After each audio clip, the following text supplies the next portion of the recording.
अब हम कुछ मिसलेनियस टॉपिक्स हैं जो इसमें आ जाते हैं इस चैप्टर में, जो हमने नहीं टच किए हैं। उस मिसलेनियस टॉपिक्स में हम बात कर लेते हैं पहले इलास्टोमर्स की। What are elastomers? रबर एक इलास्टोमर है। हुक्स लॉ फॉलो नहीं करता और लगता है बहुत इलास्टिक होगा, पर इलास्टिक नहीं होता ये। Let's write definition. Substances which have low young modulus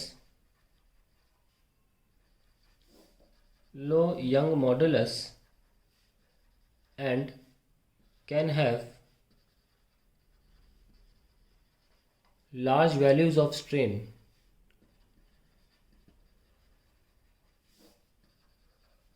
are called elastomers.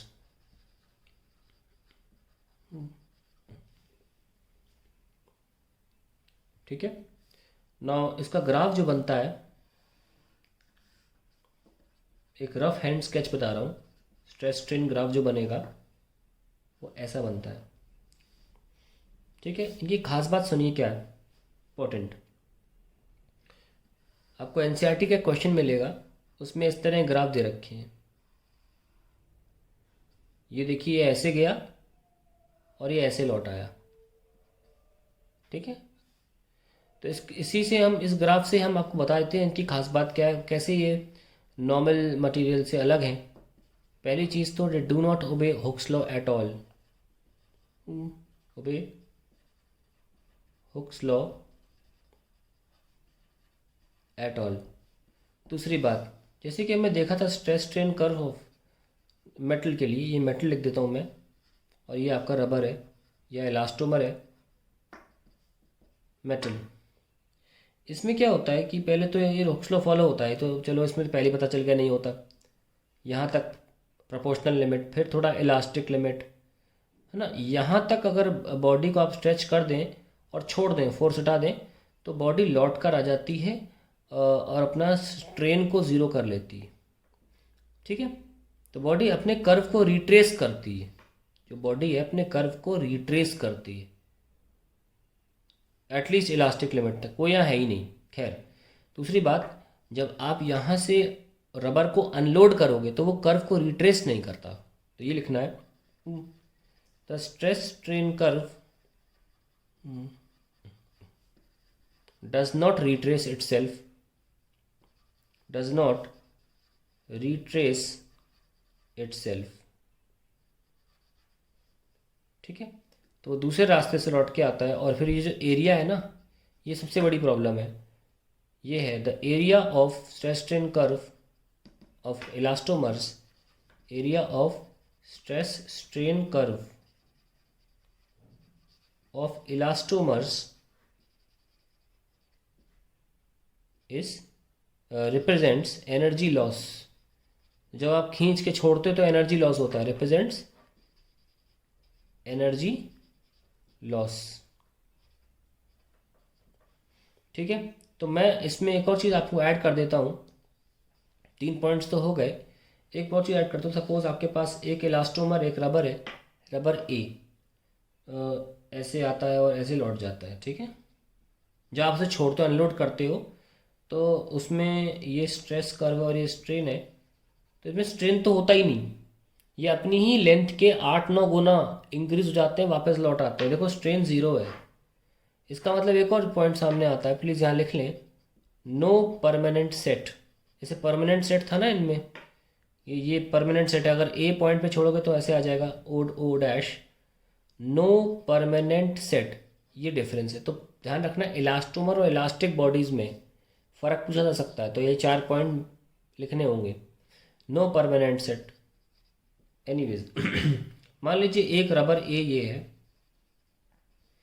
और एक रबर बी ये एनसीईआरटी क्वेश्चन है, प्लीज़ इसे ज़रूर देख लेना, मैं थोड़ा सॉल्व कर देता हूँ। एक रबर बी ये है, तो क्वेश्चन मैं आपसे पूछना चाह रहा हूँ कि कौन सा रबर का, रबर ए और रबर बी, कौन सा रबर आप यूज़ करोगे अपने टायर ऑफ कार बनाने, कार के टायर बनाने में।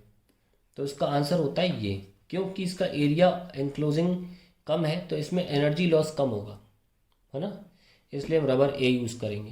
प्लीज़, ऐसे क्वेश्चंस आ सकते हैं और ऐसे क्वेश्चंस कहाँ से देना, आपको इंटरप्रेट करना आना चाहिए कि स्ट्रेस स्ट्रेन को कैसे इंटरप्रेट करना है। ज़्यादा एरिया दिखाएगा ज़्यादा energy loss, so we are not using that. ठीक है, अब इसके बाद दूसरी पॉइंट आ जाती है, मिसलेनियस टॉपिक्स हैं, मैं सारे एक साथ ले रहा हूँ। That is another term is called compressibility. It is the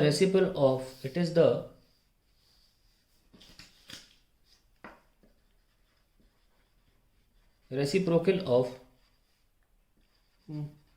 bulk modulus. Okay, so compressibility C से दिखाते हैं, 1/b होता है। दैट्स इट, इतना ही आपको जानना बहुत ज़रूरी है। अगर आप बल्क मॉडुलस का फॉर्मूला देखें तो क्या था, PV/Δp, और हमने माइनस क्यों लगाया था, क्योंकि डेल्टा वी नेगेटिव होता है 99% केसेस में, हम दबा ही रहे होते हैं बॉडी। एक बात और बताना चाहूँगा मैं आपको, ये पी जो है वो एक्सेस प्रेशर है, नेट प्रेशर नहीं है, टोटल प्रेशर नहीं होता। पहले से जो प्रेशर है वो नहीं लेते हैं इसमें, हम जो एक्स्ट्रा लगा रहे होते हैं वो है ये। तो कई बार हम लोग ऐसे भी मेंशन करते हैं Δp/Δv, ये न्यूमेरिकल करेंगे तब क्लियर हो जाती हैं बातें, कि जब आप गलत प्रेशर ले लेते हो आपको लगता है वो टोटल प्रेशर लेना है, नहीं, ये एक्सेस प्रेशर है। ठीक है, तो इसको हम गेज प्रेशर भी बोल सकते हैं, जो भी गेज प्रेशर है वो लगेगा यहाँ पे। एनीवेज, तो अगर कंप्रेसिबिलिटी की बात करें तो फॉर्मूला बनेगा माइनस का Δv/Δp/v। ठीक है, तो एक तरह से हम भी बोल सकते हैं Δv/v/Δp, ये भी कंप्रेसिबिलिटी है। इसे हम कैसे डिफाइन करेंगे, अब अंग्रेजी में जो डेफिनेशन लिखूंगा मैं आपको बड़ी इजी लगेगी, तो क्या लिखूंगा, कंप्रेसिबिलिटी, ये अच्छे डेफिनेशन सुनना है, रेसिप्रोकल ऑफ बल्क मॉडुलस, कुछ फिजिकल मीनिंग भी तो होना चाहिए, इसलिए मैं इतना लिखा हूँ। Compressibility is defined as the fractional, delta P by V क्या हुआ, फ्रैक्शनल हुआ ना, फ्रैक्शन तो है, fractional decrease in volume, compress कर रहे हो ना, compressibility, fractional decrease in volume per unit increase in pressure. Okay, per unit increase in pressure, ये लीजिए हो गया, दैट इज कंप्रेसिबिलिटी। और जो लास्ट हमारा इस इलास्टिसिटी के टॉपिक में पॉइंट आता है वो बहुत ही अच्छा पॉइंट है, दैट प्रूफ करना होता है, hollow cylinders are preferred to solid cylinders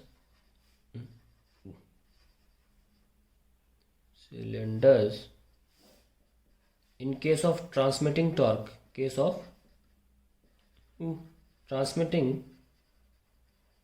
कुल मिला के हम ये कह सकते हैं कि हॉलो सिलेंडर ज़्यादा मजबूत होते हैं when it comes to rotating them. Okay, ये कह सकते हैं कि hollow cylinders are more durable. ये साबित कैसे करें, against torque, durable against torque, मैं ये कह रहा हूँ। देखिए, ये एक सिलेंडर है सपोज, और इसका रेडियस जो है वो मान लीजिए r है। आप टॉर्क लगाओगे तो आप इसे ऐसे घुमाओगे, है ना, इस तरीके से आप इसे घुमाओगे तो आप शेयरिंग फोर्स लगा रहे हो। तो हम दे देते हैं इसका शेयर मॉडुलस, हम मान लीजिए ले रहे हैं g के बराबर, या शेयर मॉडुलस g ले लिया। अब क्या होता है कि जब आप टॉर्क लगाते हो तो मान लीजिए ये एक लाइन है, इसके ऊपर एक पूरी लाइन है, इस लाइन के सहारे से बता रहा हूँ। टॉर्क लगाने पर सरफेस मान लो, जैसे कि शेयर में क्या होता था, सरफेस तो ऐसा था, आपने फोर्स लगाया, सरफेस थोड़ा खिसक गया, ऐसे ना, ऐसे ये सरफेस थोड़ा खिसक जाएगा, तो मैं लाइन से दिखा रहा हूँ, मान लो ऐसे खिसक गया, तो ये कितने एंगल से ट्विस्ट हुआ, टॉर्क लगाने से थीटा एंगल से, जैसे यहाँ थीटा एंगल था, मैं वही थीटा की बात करूँ, बस ये थोड़ा सा सिलेंड्रिकल है। और मान लीजिए इस रॉड की लेंथ L है, तो टॉर्क का जो फॉर्मूला होता है, जो आपको जानना, डेराइव नहीं करना, बता देता हूँ बस मैं। टॉर्क का फॉर्मूला ऐसे केस में होता है πg/4 θ/2l, ये टॉर्क का फॉर्मूला। तो ये तो हो गया सॉलिड सिलेंडर के लिए, है ना, इसका एक ही रेडियस होगा। अब बात करते हैं हॉलो के लिए। हॉलो सिलेंडर के लिए फॉर्मूला लिख लेते हैं। हॉलो सिलेंडर में दो रेडियस होंगे, इस तरीके से, और इनका भी कुछ मान लीजिए एक लाइन से हम देख सकते हैं एंगल थीटा, सेम टॉर्क लगा के थीटा एंगल से ट्विस्ट करेंगे तो इनका जो टॉर्क का फॉर्मूला निकल के आता है वो आता है पाई जी r2 power 4 minus r1 power 4. Okay, if this is the radius r2 and this is the radius smaller radius r1. तो बस इतना ही फर्क आएगा और कोई फर्क नहीं आएगा फॉर्मूले में. जो मैंने यहाँ लिखा है r पावर 4 की जगह लिख रहा हूँ r2 power 4 r1 power 4 theta upon 2l. ना उसको थोड़ा हम रीअरेंज कर लेते हैं. पाई जी थीटा इंटू r2 का स्क्वायर माइनस r1 का स्क्वायर अपॉन 2l. तो pi G theta, then we have r2 का स्क्वायर माइनस r1 का स्क्वायर, r2 का स्क्वायर प्लस r1 का square whole divide by 2l. इसको आप सेकंड इक्वेशन मान लें और इसको आप फर्स्ट इक्वेशन मान के चल सकते हैं. ठीक है. नो, अब हम चाहते हैं बराबरी का खेल हो तो दोनों के मासेस सेम रखने पड़ेंगे. ठीक है. मासेस ऑफ बोथ रॉड्स, तभी तो हम कह सकते हैं फेयर प्ले किया है. Masses of both rods to be same. तो हम क्या लिख सकते हैं, मास क्या होता है, डेंसिटी इनटू वॉल्यूम. ये मास होता है. तो इन दोनों को लिख लेते हैं. मासेस इसका हॉलो का is equals to mass of solid. आइए लिखते हैं.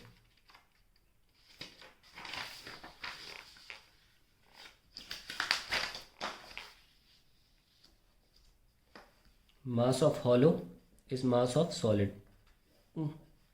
मास क्या, डेंसिटी इंटू वॉल्यूम. डेंसिटी तो दोनों की सेम रहेगी, मटेरियल सेम है. वॉल्यूम क्या रहेगा, सिलेंडर है पाई, हॉलो है तो r2 square minus r1 square into length. हो गया. यहाँ पे simply rho into pi r square into L. तो आप एल पाई रो कैंसिल कर दो तो r2 square minus r1 square किसके बराबर आ गया, r स्क्वायर के. Third equation. Okay, now let's see. तो हमारी जो दूसरी इक्वेशन थी वो क्या थी, pi G theta upon 2l r2 square minus r1 square r2 square plus r1 square. तो इसकी जगह पर r स्क्वायर रखा जा सकता है. ठीक है, रख देते. Putting third and second. तो टॉर्क किसके लिए था, ये हॉलो शाफ्ट के लिए था. h हॉलो के लिए कितना हो गया, pi G theta upon 2l, pi G theta upon 2l. इसकी जगह r स्क्वायर रख दीजिए. r square into r1 square plus r2 square. ये हॉलो के लिए हो गया. सॉलिड के लिए क्या था, pi G theta upon 2l r power 4 था. ये देखो, pi G theta upon 2l r power 4. तो फॉर्मूला डिराइव कैसे हुआ है वो इंपॉर्टेंट नहीं है हमारे लिए. अब मैं डिराइव फॉर्मूला तो पका हम यूज़ ही कर रहे हैं शुरू से. अब ऐसा करते हैं, इनको डिवाइड कर देते हैं. डिवाइड करने से क्या मिलेगा, pi G theta r square upon 2l into r1 square plus r2 square. ये तो हमने लिख दिया हॉलो के लिए. Divided by pi G theta r power 4 upon 2l. ये लीजिए कैंसिल, ये कैंसिल. क्या बच रहा है, r1 square plus r2 square upon r square. Yes और नो. तो अब इसको हम आगे बढ़ाते हैं. टॉ हॉलो अपॉन टॉ सॉलिड क्या निकल के आया, r1 square plus r2 square upon r square क्या था, r2 square minus r1 square. ठीक से लिख लेते हैं, r2 square plus r1 square, ताकि आपको दिख जाए r2 square minus r1 square. कोई बता देगा कि ये नंबर ग्रेटर देन 1 है, क्योंकि ऊपर क्या है, दो नंबर्स का एडिशन और नीचे उन्हीं दो नंबर्स का सब्ट्रैक्शन है. तो ये नंबर हमेशा ग्रेटर देन 1 आएगा. यानी कि टॉ hollow is greater than tau solid. That means the same torque, higher torque can be sustained, यानी कि झेला जा सकता है by the hollow rod as compared to solid rod without any breaking and for the same angle of twist. That is how we prove that hollow rods जो होती हैं they are better when it comes to transmitting torque. ज़्यादा हम torque transmit कर सकते हैं बिना उनके टूटे या ख़राब हुए.